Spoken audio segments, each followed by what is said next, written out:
times in a row the day before, and the second day I went around the same time with my same car. Wow. That don't make sense, Natalie. Wow. The Urus is back.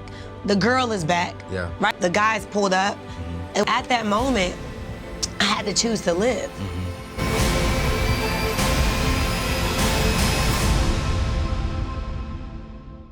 First of all, congratulations. No, man, we winning. Let's go. That's a big deal, right? But why was making $150,000 traumatized? So check this out. You're making money already. Yeah. And you're pivoting. Yeah. At $100,000 a day and $150,000 a day, people don't even make that in a year. Right. So you have a black girl that my mom and dad worked hard in, single family household. I've never seen anyone own real estate outside of my grandma, right? Okay. Let's go back a little bit. Yeah. In college. Yeah. Trying to figure it all out. Right. I'm living coldest winter ever in real life. Yeah. I'm dating guys in the streets. I'm figuring it out. Okay. I'm the it girl, in DC. Yeah. I had to fight to continue to stay a woman of worth and value, right? Without compromising. There's many times where I could have got married and all that stuff, but I've always knew that God had a different level of anointing in my life, and I need to be patient. Okay. So here I am being patient. I was making 6 figures. Yeah.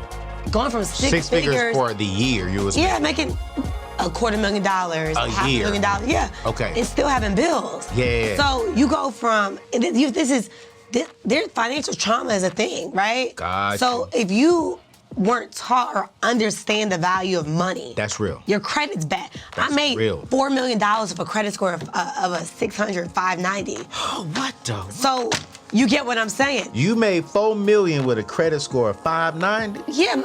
This is trauma. Come on, Let's talk about it. Let's have understanding. Let's have a real conversation. We see the bags, we see the shoes on Instagram. Yeah. That's things that we were taught, right? So now you gotta bring it back a little bit. You gotta say, okay, black woman. Yes, Harry Tubman did her thing, she's still amazing. Rosa Parks, Michelle Obama, Oprah Winfrey. But Natalie Nicole Smith, you were created to be a disruptor. And you have to teach the people the truth.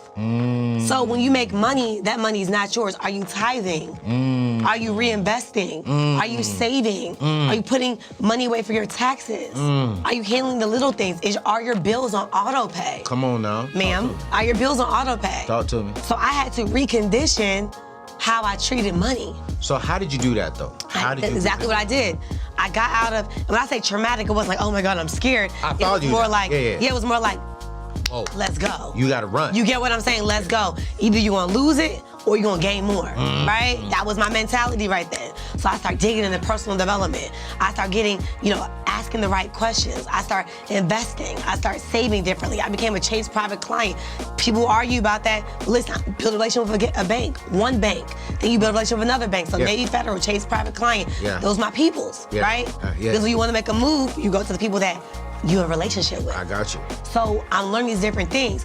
Then the second part, you can be a public success and a private failure. Absolutely. I handle my debt. I handle my debt. Now she talking about right? language. I handle my debt. Dog. Right? Let's go. I move differently. Yeah. I don't just put my money in everything. Any bright idea that you tell me, people, whoever's watching, they will tell you firsthand, Natalie, I have a great idea. I'm on that season right now. I'm on that flow, right? Because I can't be everywhere. I'm one person, and I want to make sure that my cup runneth over. Yeah. I can't just be all over the place. Yeah. So that was another way I was dealing with that financial reset in my life. Because I realized that fear and faith can't operate in the same space. Either you have faith or you have fear. And if I believe that abundance has my name on it, I will never be broke another day in my life. My family will be financially free, and it's up to me to change the whole dynamics of how we treat money. So that's what I did to do the work. So on social media, guess what? I started speaking truth.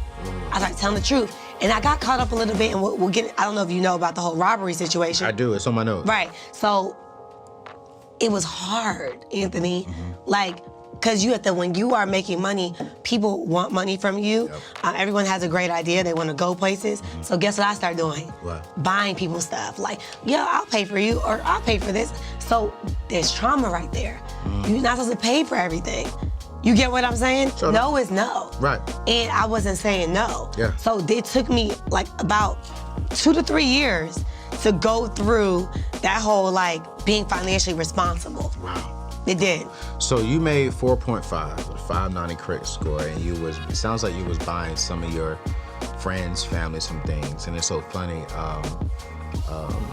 I tell my team this all the time. I was like, hey man, I want you to make 6 figures with me. Right. I'm not giving you 6 figures. Right. You know what I'm saying? You gonna work. Gotta work. I pay my team, they get a base salary. And I tell them this, I was like, hey, now you can get 30% of that, you can get 5% of this, but you gotta put in the work. I ain't gonna just give it to you. Yeah. You know, and I feel as if sometimes a lot of people, when they look at people like yourself, myself, or successful people, they automatically assume, you got it. Just give it. But me giving it to you is not good stewardship of the resources God has given me. Talk about it. It's like I had to work. Yeah. I had to bust my butt. You need to work and bust your butt as well, because faith and works and faith works hand in hand. Hand in hand. So it's like for me, I feel that, and I remember the first time I really started making money. And I started just giving money to my family and buying them large things and doing this. And then God convicted me and said, man, you're single, no kids, no wife. If you sit here and you give all these ladies this stuff, sit here and give all your family and friends this stuff, and then when you find your best thing, you're gonna go to her, you're gonna say, well, I'm sorry, I gave it all away to her, to the girl who ended up being just a friend. I gave it to my mama, I gave it to my daddy, my brothers, my sisters, my boys, my people, but I wasn't stewarding it well to actually save. So now, Torrey Roberts taught me this a while ago. He said, man, my favorite word to say now is no. And no is cheap, yes, it's very expensive. And so it's like, now I'm like, okay, wait. They asked me like you, it's like, hey, I got this idea, I wanna run this. Nah. Because I need to see the value in it before I say yes first. So I was gonna say something funny. I used to hate the word no. For real? Oh my gosh. Yeah. Because it's like, no is not right now. I have a friend, and I realize this person always says no first. I'm like, why do you always say no? Listen, it's easier to say no than yes. I come back and say yes later, or I'll come back and think about it. And I realized after going to therapy, from my healing process of getting robbed, see, everything happens for a reason. And that, like, thinking about it now, because when you're in it, you're in it too deep. When you're out of it, you reflect and say, oh, this wasn't even for me. That was for us to learn. I was the living sacrifice. I still live, but I'm the testimony that people are gonna learn from. And I realized that at that moment in my life, I was a people pleaser. Always saying yes, never saying no. Now, when you say you was robbed, I want to go there. Yeah, let's talk about it. I was reading that in your story, and I was like, and you said, man, like, talk about that. Where were you robbed? Why were you robbed? And do you think it was someone who you knew or knew of? So there's dynamics to this story that's interesting. Very interesting. See, when you do things because of your flesh, and God did not say, hey, this is your steps. This is what it. So people always say, Natalie, why you talk about God? Let me tell you something. The moment I do not keep him in the forefront of my life is the moment that I can't even think clear. I don't even, that's what it is, right? And I realized that I can't rely on my own thoughts to make the right moves. Right. So in that process, that day, and if I can take full responsibility today, full responsibility, I had no business being where I was at. Was in my Lamborghini. Red flag. Why are you in the Lamborghini in the middle of Houston looking at a venue by yourself? By yourself. And Lamborghini truck or car? Truck, the Urus. By yourself. In a narrow street. I've been surviving DC for this long. What in my right mind thought that was okay? Right. I didn't think. Secondly, got a Chanel bag. You got AP on. What made you think that was okay? Let's talk about that. We gotta think before we move. That's another thing. Like, I'm just starting to like be more minimalist recently, because it's like I might have little pieces here and there, but I don't need it to validate myself as a woman. Right. So on that day, number one, I have a Range Rover now. I shouldn't have been in that car, number one. And number two, I shouldn't have been alone. And number three, I went to the same place. I was looking for a venue for an event. Okay. Or my team was coming in town. I wanted to get an event for them. Okay. I went to that same place 2 times in a row the day before. Yeah. And the second day I went around the same time with my same car. Wow. That don't make sense, Natalie. Wow. Oh, the yours is back. The girl is back. Yeah. Right? And at that time, social media is a thing. Yeah. So I don't, like now, I didn't really dig too deep. I have some ideas, but the reality is, let me take full responsibility. At that moment, I had to choose to live.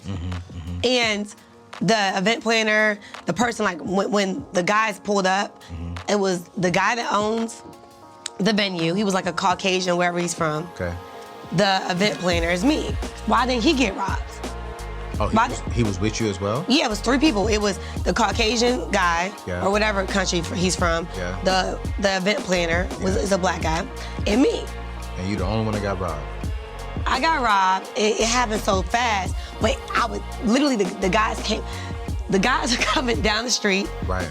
And it was like a movie, Anthony. Wow. The guys are coming down the street. It was like rolling down the street. Like, I'm telling you, it was coming down the street. The door was a little ajar. Okay. It happened so fast. And I was in my trunk sampling TLC products to the owner. Doing what I do. Because I'm a worker, right? Yeah, so I'm like, let me sample, let me use some products before I leave. Right. He jumped out. The driver had the gun pointed, and the other guy had the gun pointed at the same time. So as soon as he came, I'm like, what? Like, in my mind, I'm like, what is happening? But you think, like, it's like your heart just drops. Right. You're like dead, but you're walking for real. Because you're like, what's happening? Right. Your body goes in shock. So I go to, there's nowhere for me to go. Right. So I go to the side of my car. Like, the guy that the event planner runs inside, he locks the door. Locks the door. Yes. He like, it's nothing for me to do. It was not like, come here. It was the nothing. And it was such close proximity. So I go to the side of my car and I just pray. And I'm like, Lord, please, like this ain't it. Please save my life right now. That's the only thing I can think about. Wow. I blacked out. Like, as far as I'm praying. Well, he's robbing me and I'm praying. Because the gun's to my head. He's like trying to take whatever off. He didn't even get everything. He was a newbie for real. Like, and that's what God saved. Because a newbie could have shot me, right? It was nothing but the grace of God that I'm here right now. Wow. He didn't get, like I had other stuff on, he didn't get it, right? Right. Took my watch, he took my the bag. No, he just, He even take Anthony, I want you to understand this. That was God. These guys could have put me in the trunk. Yeah. They could have took my car. Yeah. This could have been bad. Yeah. But God said no. Yeah. He's, I'm gonna slow you down, but I'm not gonna take you out the game. So at that moment, I just was like, my mom and dad, everybody, I'm like by myself. Right. You know, at the time, like, the guy I was dating at the time with, he was out of town, and his best friend did come. He helped me. Like, I'm so grateful for my bro. You know, he came, and then, I called him, but he felt helpless. It was crazy. I'm FaceTiming him, and he's like, he can't do anything. It was so, I'm like, I felt helpless. In DC, I know a lot of people, So fast forward, my life changed a lot after that. I wasn't just robbed at gunpoint. I was robbed of my confidence. I was robbed of being a fearless woman. Yeah. I was robbed of my joy. I was robbed of my happiness. I allowed myself to be robbed of those things for a very long time. And 6 months in, I'm 50 pounds overweight. So the irony is, I am now in trauma. It was so important for me to heal after my robbery, because I believe that I was living in fear. I deserved to be happy, I deserved to have joy, and I could not get to that point until I felt better about myself. So healing, getting therapy, getting closer to God allowed me to understand what I deserve and to live in it so I can actually attract that. I am in full trauma at this moment. And I'm a walking traumatic mom at this point because I'm doing everything for social media. I'm showing up as a leader. That weekend we found another venue and I still was there, right? Wow. I was committed and I was consistent. And I was still knocking down the door brick by brick. But the truth was I was not okay. Internally. I was not okay. So I'm in a new relationship at the time and I don't even think he fully understands this even to this day. I was not okay.